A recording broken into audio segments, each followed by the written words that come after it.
Welcome to the digital lessons. Government of Telangana, Board of Intermediate Education, Hyderabad. Intermediate vocational course, second year, Insurance and Marketing. Course code 214. Paper 1, Retail Marketing. Unit 1, Marketing. This is K. Anuradha, Government Junior College Girls, Godavarkani, Peddapalli. ఇప్పుడు మనం explain చేసుకుని పోయే topic insurance and marketing గ్రూప్లోని retail marketing అనే సబ్జెక్ట్లోని marketing అనే unit 1 marketing.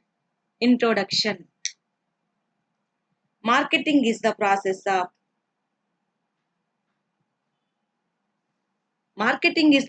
Of communicating the value of a product or service to customer for the purpose of selling the product or service. It is a critical business function for attracting customers. Functions of marketing. Marketing is important to every small business, helping companies increase revenue and profit by meeting customer need effectively. Although one person or one department is generally responsible for managing the 7 functions of marketing, it's important for all employees to understand customer needs so they can develop the right product and provide the highest standards of customer service. Functions of marketing. First one, research function. Second one, buying function. Third one, product development and management. Fourth one, production function. Fifth one, promotion function. Sixth one, standardization and grading. Seventh one, pricing function. Eighth one, distribution function. Ninth one, risk bearing function. 10th, financing function. And 11th one, branding. First function, research function. The research function of marketing is that function of marketing that enables you to generate adequate information regarding your particular market of target. You must carry out adequate research to identify the size, behavior, culture, belief, and gender, etc. Second function, buying function. The function of buying is performed in order to acquire quality materials for production. When you design a good product concept, you should also ensure you are buying the essential materials for the product. This function is carried out by the purchase and supply department. Third, product development and management. Product development is an essential function of marketing since it was the duties of the marketing department to identify what the market need or want and the design effective product based on the identified need and want of the market. Fourth point, production function.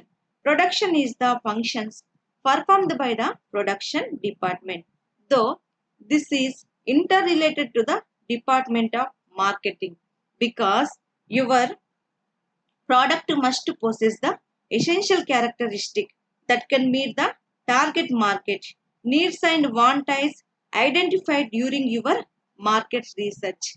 Such characteristic as in your product test, form, packaging, etc. Fifth point, promotion function. Promotion is one of the core function of marketing since your finished product must not remain in the place of production. Hence, you as the marketer must design effective communication strategies to informing the availability of your product to your target market. Such strategies as in advertisement, personal selling, and public relation. Sixth point, standardization and grading. Standardization. The function of standardization is to establish specified characteristic that your product must conform to. Such standard as in having a specified taste, ingredients, etc. That makes your product brand so unique. Grading. Grading comes in when you sort and classify your product into different sizes or quantities for different market segment while maintaining your product standard. Seventh function, pricing function. The function of distribution is to ensure that your product is the function of pricing on your product offering by designing effective pricing systems based on your product stage and performance in the product life cycle. Eighth point, distribution function. The function of distribution is to ensure that your product is easily and effectively moved from the point of production to the target market. The point transportation system to employ, example, road, rail, water, or air, and ensure that the product can be easily accessed by customers. Risk bearing function. The process of moving a finished product from the point of production to the point of consumption is characterized with lots of risk. Such risk as in product damaging, pilferage, and defaults, etc. 10th point, financing function. Financing deals with the part of marketing to providing incomes for your business. It refers to how you can raise capital to start operation and remain in business. 11th point, branding. A branding is a name, term, symbols, or designs, or a combination of these, which identifies the goods or services of a seller. Marketing marketing నిర్వచనం వ్యాపార ప్రక్రియ నిర్వహణలో వస్తువులు ఉత్పత్తిదారుల నుండి వినియోగదారులకు బదిలీ అయ్యే కార్యక్రమాన్ని మార్కెటింగ్ అని అంటారు. అంటే వస్తువులు ఉత్పత్తిదారుల నుంచి వినియోగదారులకు చేరవేయడానికి తరలి వెళ్ళడానికి మార్కెటింగ్ అనేది సహాయపడుతుంది. వస్తువులు ఉత్పత్తి కేంద్రం నుండి వినియోగ కేంద్రాలకు తరలి వెళ్ళడానికి మార్కెటింగ్ అనేది సహాయపడుతుంది. మార్కెటింగ్ విధులు, వస్తు సేవలు, మార్కెటింగ్ తో ముడిపడి ఉన్న కార్యకలాపాలను మార్కెటింగ్ విధులని అంటారు. First one, research function. Marketing పరిశోధన. వినియోగదారుని అభిరుచులు, అలవాట్లు, మారుతున్న ఫ్యాషన్ల గురించి వారిని సంతృప్తి పరచడానికి మార్కెటింగ్ ని పరిశోధన చేయడం జరుగుతుంది. దీని ముఖ్య విధి ఏంటంటే వస్తు సేవల మార్కెట్లో ఉన్న సమస్యల తాలూకు దత్తాంశాన్ని సేకరించి రికార్డు చేసి వర్గీకరించి విశ్లేషణ జరిపి పరిష్కార మార్గాలను కొనసాగించడం జరుగుతుంది.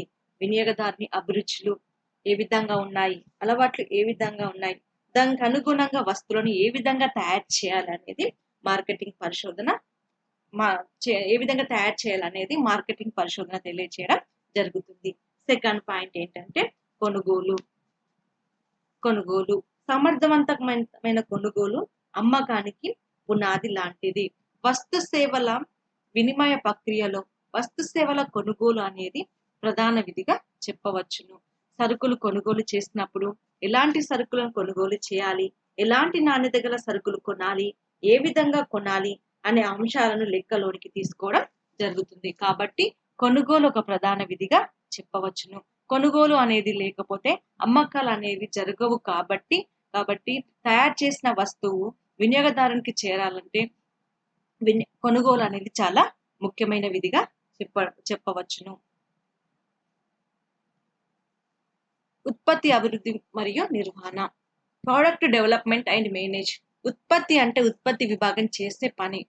ఉత్పత్తి అభివృద్ధి అనేది మార్కెటింగ్ యొక్క ముఖ్యమైన పని. ఎందుకంటే మార్కెట్ యొక్క అవసరం ఏ విధంగా ఉంది, ఏమి కావాలో గుర్తించడం, మరి తర్వాత మార్కెట్ యొక్క కోరికలు ఏ విధంగా ఉన్నాయి, దాని యొక్క అవసరం ఏ విధంగా ఉన్నాయి, మార్కెట్కి అనుగుణంగా వస్తువుని ఏ విధంగా తయారు చేయాలి, సమర్థవంతమైన ఉత్పత్తిని ఏ విధంగా రూపొందించాలో ఈ ఉత్పత్తి అభివృద్ధి అనేది తెలియచేయడం జరుగుతుంది. 4వ పాయింట్, ఉత్పత్తి అనేది ఉత్పత్తి విభాగం చేసే పని అయినప్పటికీ ఇది మార్కెటింగ్ విభాగానికి పరస్పర సంబంధం కలిగి ఉంటుంది.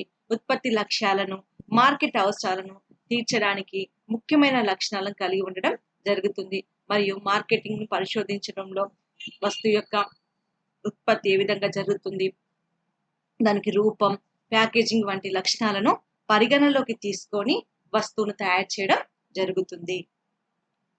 ప్రమోషన్ వినియోగదారులకు వస్తు సేవలను కొనుగోలు చేయడానికి అవసరమైన ప్రేరణను అమ్మకాల ప్రోత్సాహం అని అంటారు.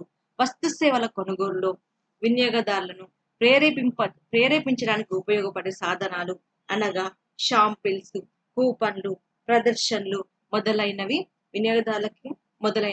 వినియోగదారులకు ఇచ్చే ప్రోత్సాహాన్ని అనగా కొనుగోలుపై డిస్కౌంట్, వ్యాపార ప్రకటనలు, బహుమతులు, కానుకలు మొదలైనవి. కాబట్టి వినియోగదారుడు కొనుగోలు చేసేలా ప్రేరేపింప చేయడమే అమ్మకాల ప్రోత్సాహము. ప్రామాణీకరణ మరియు శ్రేణీకరణ. ప్రామాణీకరణ అనగా సరుకు తయారీకి ప్రమాణాలు ఏర్పరిచే ప్రక్రియను ప్రామాణీకరణ అని అంటారు. దీని ప్రకారం వస్తువుల ఆకారంలో మరియు పరిమాణంలో, రంగు, రుచి, నాణ్యత వంటి విషయంలో ఏకరూపతను సాధించడం జరుగుతుంది. అంటే సరుకు తయారీకి ప్రమాణాలు ఏర్పరిచే ప్రక్రియనే ప్రామాణీకరణ అంటారు. అంటే నాణ్యత విషయంలో, రంగు, రుచి విషయంలో ఎలాంటి తేడాలు లేకుండా ఒకే విధంగా ఏకరూపతను సాధించడము జరుగుతుంది. శ్రేణీకరణ వస్తువు యొక్క నాణ్యత ఆధారంగా వాటిని వివిధ వర్గాలుగా విభజించడాన్ని శ్రేణీకరణ అంటారు. అనగా ఒకే తరహాకు చెందిన ఒకే రకమైన లక్షణాలను, పరిమాణం, నాణ్యత కలిగిన వస్తువులను కొన్ని భాగాలుగా విభజించడాన్ని శ్రేణీకరణ అని అంటారు. ఒక సంస్థ ధర నిర్ణయం. ఒక సంస్థ వస్తువుకు నిర్ణయించిన ధర ఆ సంస్థ యొక్క అమ్మకంపై ప్రభావం చూపుతుంది. అనగా ధర అనేది అమ్మకంతో దగ్గరి సంబంధం ఉన్న ఒక ముఖ్యమైన అంశంగా భావించడం జరుగుతుంది. ధర అనేది నేరుగా అమ్మకాలను ప్రభావితం చేస్తూ సంస్థ యొక్క లాభదాయకతకు తోడ్పడుతుంది. కాబట్టి ఒక వస్తువుకు మంచి ధర నిర్ణయించడం వల్ల ఆ ధర యొక్క ప్రభావం అమ్మకాలపై ప్రభావం చూపుతుంది. తద్వారా ఆటోమేటిక్ గా లాభం అనేది పెరుగుతుంది. కాబట్టి ధరను నిర్ణయించడం వల్ల అమ్మకాలపై అమ్మకాలను ప్రభావితం చేస్తూ సంస్థ యొక్క లాభానికి తోడ్పడుతుంది. ధర నిర్ణయించే ముందు అంచనా వ్యయం, ధర నిర్ణయించడం వంటి లక్షణాలను, కీలకమైన అంశాలను పరిగణలోకి తీసుకొని ధర నిర్ణయించడం జరుగుతుంది.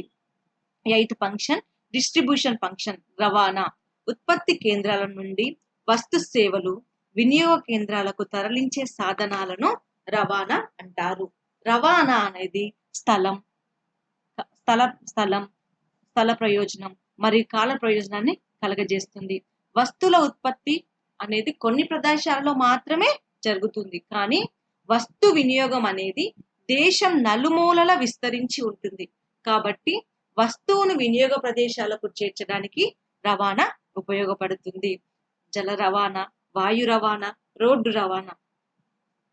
ఈ రవాణాల ద్వారా వస్తువును వినియోగ ప్రదేశాలకు చేర్చడానికి ఉపయోగపడుతుంది. Risk bearing function. నష్ట భయం. లాభం విషయంలో ఉన్న అనిశ్చితమైన భయాన్ని నష్ట భయం అని అంటారు. అంటే భవిష్యత్తులో ఏదైనా నష్టం రావచ్చు అనే భయాన్ని కలిగి ఉండడమే నష్ట భయం. ఉత్పత్తి అయిన వస్తువులను ఉత్పత్తిదారుల నుంచి వినియోగదారులకు చేరే మధ్యలో నిర్లక్ష్యం వల్ల, దొంగతనాల వల్ల, ప్రకృతి వైపరీత్యాల వలన నష్టం జరగవచ్చును. ఇలాంటి నష్టాలన్నిటినీ బీమా ద్వారా భర్తీ చేసుకోవచ్చును. Financing function. విత్త సహాయం.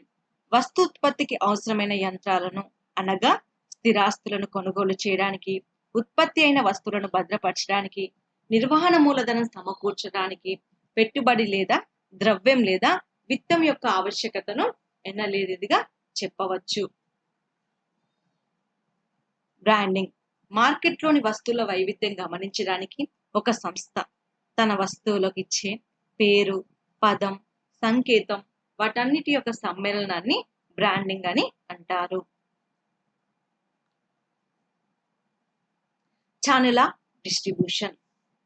A channel of distribution or trade channel is defined as the path or route along which goods move from producer or manufacturers to ultimate consumers or industrial users. In other words, it is a distribution network through which producer put his products in the market and passes it to the actual users. This channel consists of producers, consumers or users and the various middlemen like wholesalers, selling agents and retailers, dealers who intervene between the producers and consumers. Therefore, the channel serves to bridge the gap between the point of consumption, thereby creating a time, place and possession utilities. Consist of three types of flows. Downward flow of goods from producer to consumer. Downward flow of goods from producer to consumers. Second point, upward flow of cash payment for goods from consumer to producers. Flow of marketing information in both downward and upward direction. That is, flow of information on new products, new uses of existing product. It is etc. from producer to consumers, and flow of information in the form of feedback on the wants, suggestions, complaints, etc. from consumer to user to producers.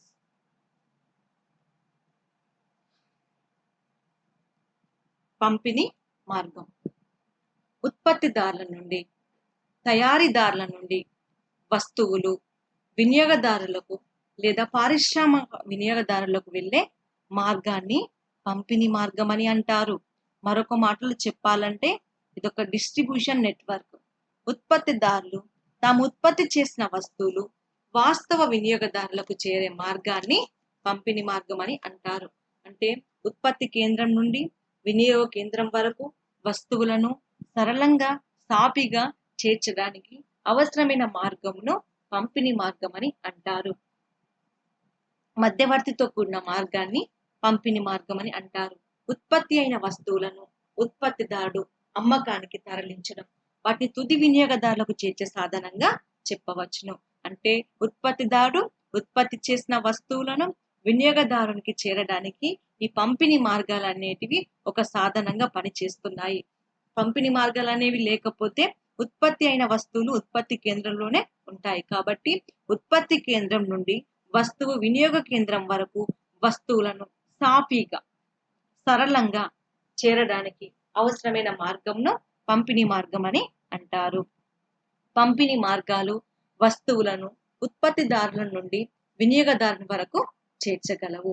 వస్తువులను వినియోగించే వారికి వస్తువులను విభజించే మాదిరిగా ప్రధాన సమస్యలైన కాలము మరియు వస్తు స్వాధీనము మరియు స్థలము అనే వాటిని పంపిణీ మార్గాల ద్వారా అధిగమించవచ్చును. వస్తువు బదిలీకి సహకరించి సమాచారాన్ని సేకరించి ప్రణాళికలను తయారు చేయడానికి ఉపయోగపడుతుంది. పంపిణీ మార్గాలు వస్తువులను రవాణా చేయడం మరియు నిల్వ చేయడానికి కూడా తోడ్పడతాయి. పంపిణీ మార్గంలో ఉత్పత్తిదారులు, వినియోగదారులు, మధ్యవర్తులు, టోకు వర్తకులు, అమ్మకపు ఏజెంట్లు, చిల్లర వర్తకులు, వినియోగదారులు ఈ పంపిణీ మార్గంలో మధ్యవర్తులుగా ఉంటారు. ఈ పంపిణీ మార్గాలు ఉత్పత్తిదారుల నుండి వస్తువులను వినియోగదారుల వరకు చేర్చగలవు మరియు వాటి మధ్య అంతరాన్ని తగ్గించడానికి ఈ పంపిణీ మార్గం ఉపయోగపడుతుంది.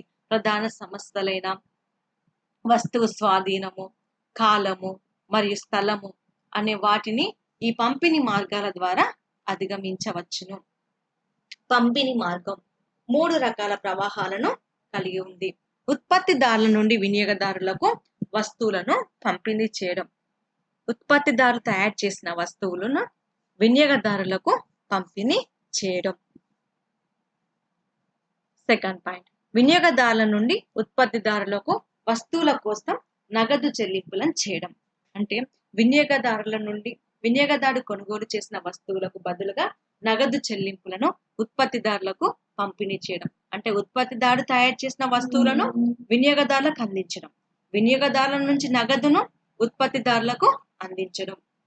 అంతేకాకుండా కొత్త ఉత్పత్తులపై సమాచార ప్రవాహం, ఇప్పటికే ఉన్న ఉత్పత్తులపై ఉపయోగాలు మొదలైనవి ఉత్పత్తిదారుల నుండి వినియోగదారులకు, వినియోగదారుల నుండి ఉత్పత్తులకు మార్కెట్కు సంబంధించిన సమాచారాన్ని అందించడం. అంటే కొత్త కొత్త ఉత్పత్తులపై సమాచార ప్రవాహాన్ని వినియోగదారులకు అందించడం.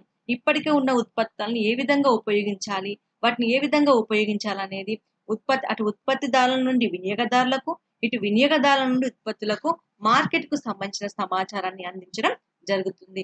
అంతేకాకుండా వినియోగదారుని యొక్క కోరికలు, సూచనలు, సలహాలు, ఫిర్యాదులు మొదలైనవి అభిప్రాయాల రూపంలో ఉన్న సమాచారాన్ని అటు వినియోగదారు నుండి ఉత్పత్తిదారులకు, ఉత్పత్తిదారుల నుంచి వినియోగదారులకు సమాచారాన్ని అందించడమే ఈ పంపిణీ మార్గం యొక్క ముఖ్యమైన పని.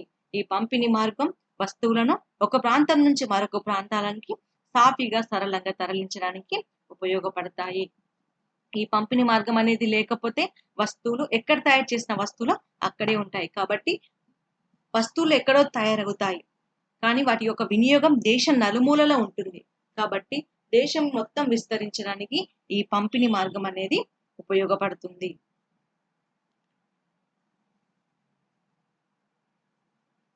Channel of distribution are broadly divided into 4 types.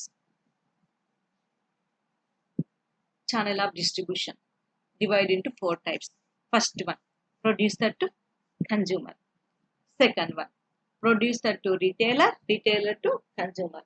Third one, producer to wholesaler, wholesaler to retailer, retailer to consumer. Fourth one, producer to agent, agent to wholesaler, wholesaler to retailer, retailer to consumer. First one, producer to customer. This is simplest and shortest channel in which no middleman is involved and producer directly sell their products to the consumers. It is fast and economical channel of distribution. Under the producer or entrepreneur performs all the marketing activities himself and has full control over distribution. A producer may sell directly to consumers through door-to-door salesmen, direct mail or through his own retail stores. Second, distribution channel. Producer to retailer, retailer to customer. This channel of distribution involves only one middleman called retailers. Under it, the producer sells his product to big retailer or retailers who buy goods in large quantities, who in turn sell to the ultimate consumers. This channel relieves the manufacturer from the burden of selling the goods himself and at the same time gives him control over the process of distribution. Producer to retailer, retailer to consumer.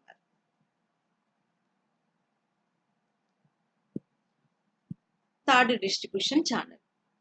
Producer to wholesaler, wholesaler to retailer, retailer to customer. This is the most common traditional channel of distribution. Under it, two middlemen, that is wholesaler and retailers, are involved. Here, the producer sells his product to wholesalers, who in turn sell it to retailers. Finally, sell the product to the ultimate consumers. This channel is suitable for the producer having limited finance, narrow product line, and who needed expert services and promotional support of wholesaler. This is mostly used for the product with widely scattered markets. Fourth point, producer to agents, agents to wholesaler, wholesaler to retailers, retailer to customer. This is the longest channel of distribution in which three middlemen are involved. This is used when the producer wants to be fully relieved of the problem of distribution and thus hands over his entire output to the selling agents. The agents distribute the product among few wholesalers. Each wholesaler distributes the product among a number of retailers who finally sell it to the ultimate consumers. This channel is suitable for wider distribution of various industrial products.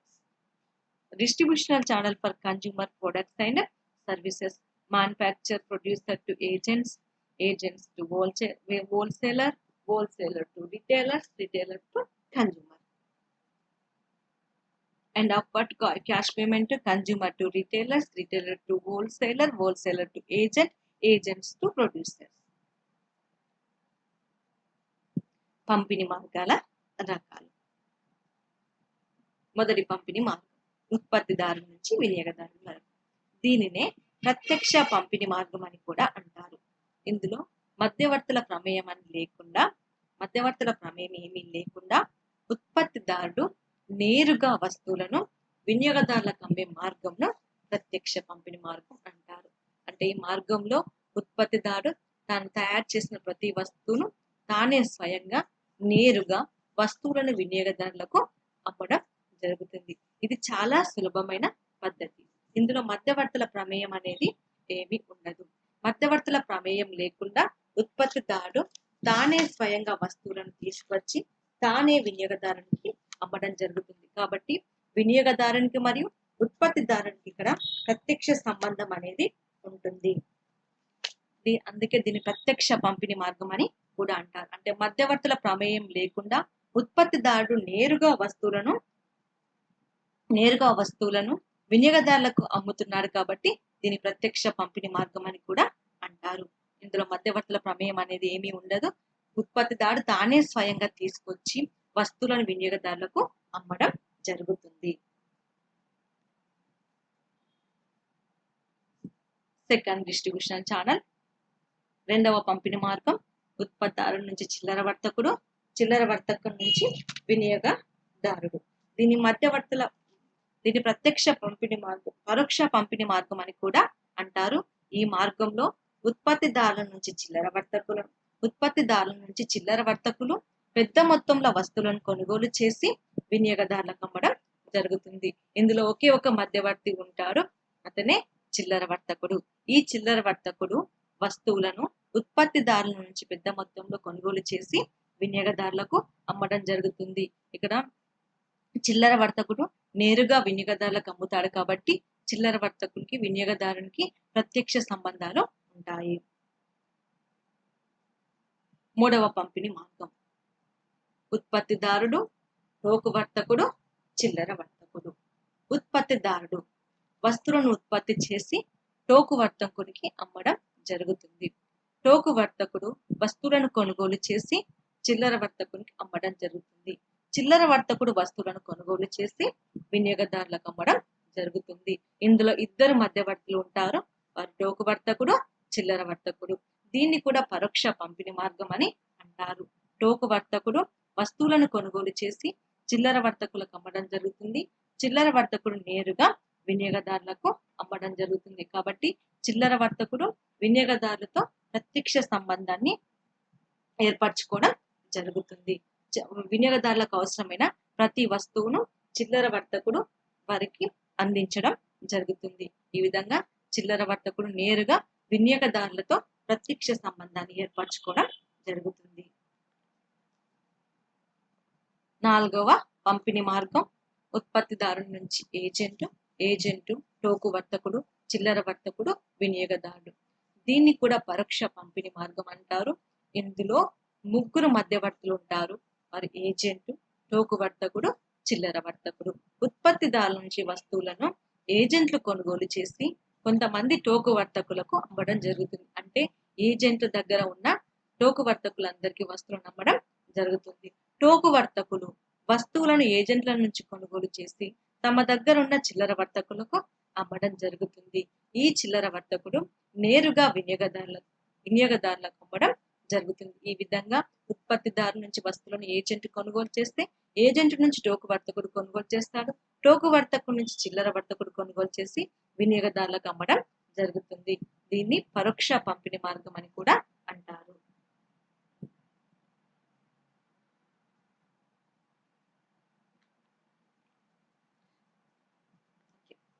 Short answer questions.